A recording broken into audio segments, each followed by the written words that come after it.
Los monumentos de la cultura hindú, a diferencia de cualquier otra arte cultura, son más recientes, pues las realizadas en los años antes de Cristo fueron hechas con materiales de madera y adobe, por lo que no dejaron rastro.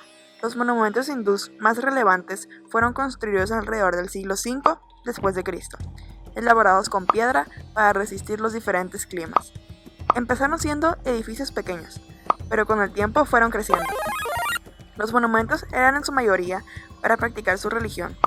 Un gran ejemplo sería el Taj Mahal, hecho por Mughal Emperor Shah Jahan.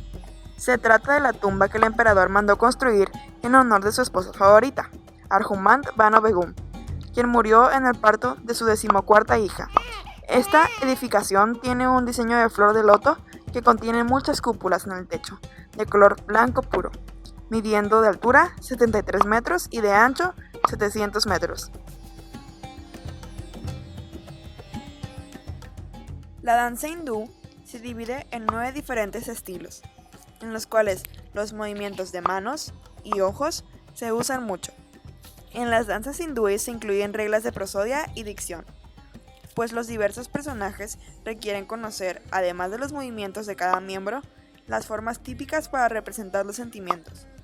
Estos bailes eran realizados generalmente para representar animales y la feminidad, alabar a los dioses y pedirles elementos como el agua para las cosechas o incluso darle honor a las partes del cuerpo. Y aquí surgió el Mohiniyattam, uno de los tipos de danza más reconocidos en la India, el cual se creó desde la antigüedad.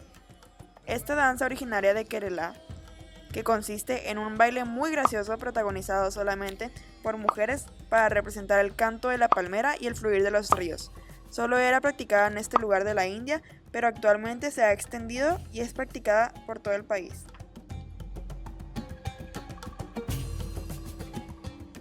Los hindús tienen su música fundada sobre el sistema de división de la octava en 12 semitonos, o sea, 12 intervalos mínimos definidos científicamente.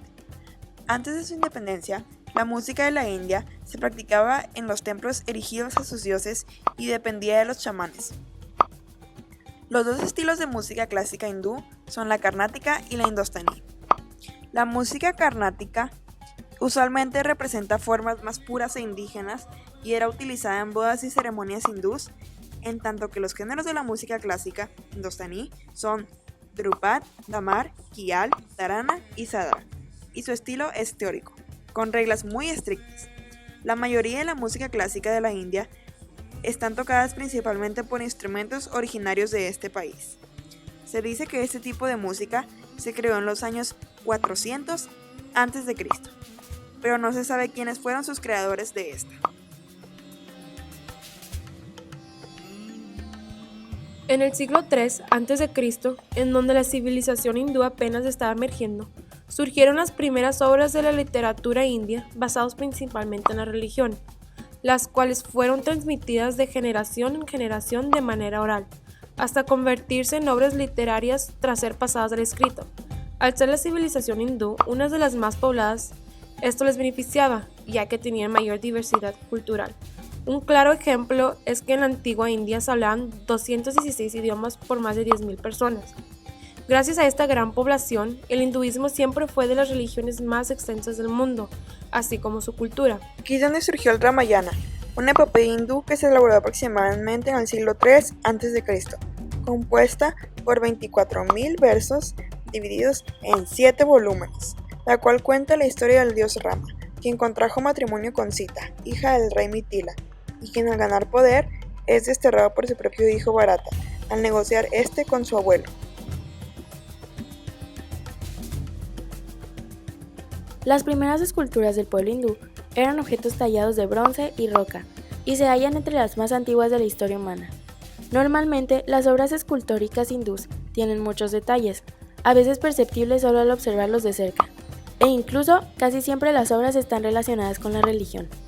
Después de que se desarrolló el hinduismo, el budismo y el jainismo, esta civilización produjo algunas de las obras más elaboradas. A mediados del siglo IV a.C. surgió la escultura de Siddhartha, la cual se basa principalmente en las enseñanzas morales y espirituales del Buda, siendo así una escultura que contiene un calendario del sol hindú en el fondo y el Buda Gautama con las piernas cruzadas alabando a su dios Mahatma. Las primeras pinturas de la India fueron realizadas sobre roca en épocas prehistóricas, por lo que son consideradas de las pinturas más antiguas. Estas pinturas, que fueron realizadas en cavernas, se observan en distintas partes de la India. Son un testimonio de los orígenes de esta cultura. A través de los años, esta bella arte fue evolucionando gracias a la gran cantidad de artistas pictóricos. Puede ser clasificada a grandes rasgos en murales y miniaturas.